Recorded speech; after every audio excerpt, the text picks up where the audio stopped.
ఇప్పుడు అంత ఈజీగా ఇప్పుడు రేవంత్ రెడ్డి ఇష్టట్లేడు. వాళ్ళ సంగతి తర్వాత. ఇంకా 3 ఏళ్ళు రేవంత్ రెడ్డి సీఎం, ఇంకొక 5 ఏళ్ళు ఆయన మళ్ళా ఉండాలని ఆయన మళ్ళీ ట్రై చేస్తున్నాడు. విన్నావా? ఆయన ట్రై చేస్తున్నాడు. నేను కూడా 9 ఏళ్ల లోపల నేను సీఎం కావాలని నేను ట్రై చేస్తున్నా. అంత ఈజీగా వాళ్ళకి ఆడొస్తాయి. ఈయనే మేము ప్రజల దగ్గర ప్రజలకు అందుబాటులో ఉండి ప్రజలకు సర్వీస్ చేసుకుంటూ ప్రజలకు ఇచ్చిన రాహుల్ గాంధీ నాయకత్వంలో పథకాలను అమలు చేస్తూ,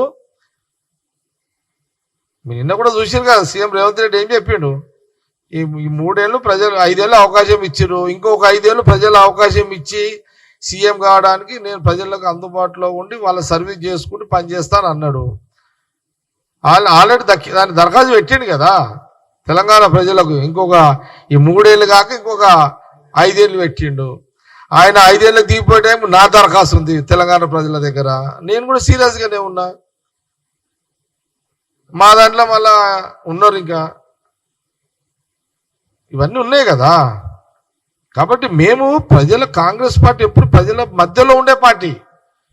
మేమేమి సీరియస్గానే ప్రజలకు సర్వీస్ చేసుకుంటూ ప్రతిపక్షంలో పోరాటాలు చేస్తూ రూలింగ్ వచ్చినట్టు సర్వీస్ ఇస్తున్నాం. నేను అందుకే మొన్న కూడా పిఎస్సి క్యాప్టెన్ చెప్పిన, గత 10 ఏళ్ల కాలంలో తెలంగాణ ప్రజలకు అందుబాటు లేని ప్రభుత్వాన్ని కాంగ్రెస్ గవర్నమెంట్ వచ్చిన తర్వాత రాహుల్ గాంధీ గారి నాయకత్వంలో ముఖ్యమంత్రి రేవంత్ రెడ్డితో పాటు ఎంటైర్ క్యాబినెట్ మినిస్టర్లందరూ ప్రజల మధ్యలో ఉంటూ ప్రజా పాలన చేస్తూ ఈ కరువులో ఉన్న ఈ రాష్ట్ర ఖజానాని డబ్బులు నింపుతూ సర్వీస్ చేస్తూ అంచెలంచెలుగా సర్వీస్ ఇస్తున్నటువంటి పరిస్థితి ఈరోజు తెలంగాణ రాష్ట్రంలో 17 నెలల్లో 17-18 నెలల్లో కనబడుతుంది.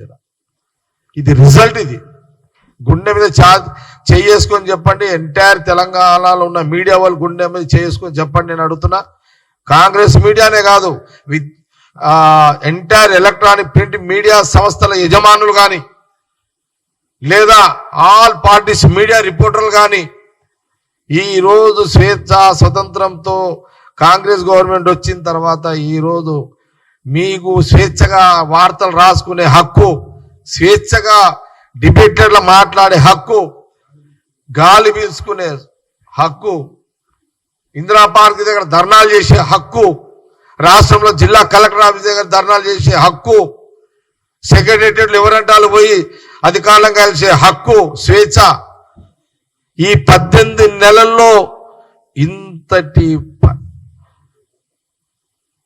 ఇలాంటి పరిపాలన, ఇది ప్రజలు హ్యాపీగా ఉన్నారు. పోయిన గవర్నమెంట్ లో కడుపు నొప్పి వస్తే డాక్టర్ దగ్గర పోతే కేసీఆర్ నాయుడికి టాబ్లెట్ ఇస్తాను రోజులు.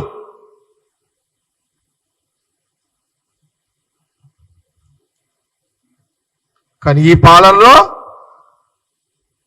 పేషెంట్ డైరెక్ట్ గా పోయి ఎవరికి ప్రభుత్వం డైరెక్ట్ ట్రీట్మెంట్ చేసుకునే స్వేచ్ఛ చాలా తేడా ఉంది. అందుకే ఉన్న పిఎస్సి మీటింగ్ లో నేను చెప్పిన.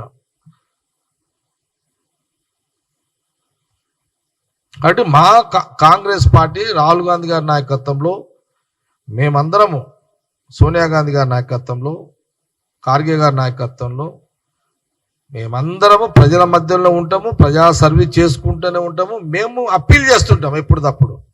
అందుకే నీ మాట మీరు అడిగిన ప్రశ్నకి చెప్పిన, నేను తిరుపాలు నువ్వు అడిగిన ప్రశ్నకి అందుకే జవాబు చెప్పిన.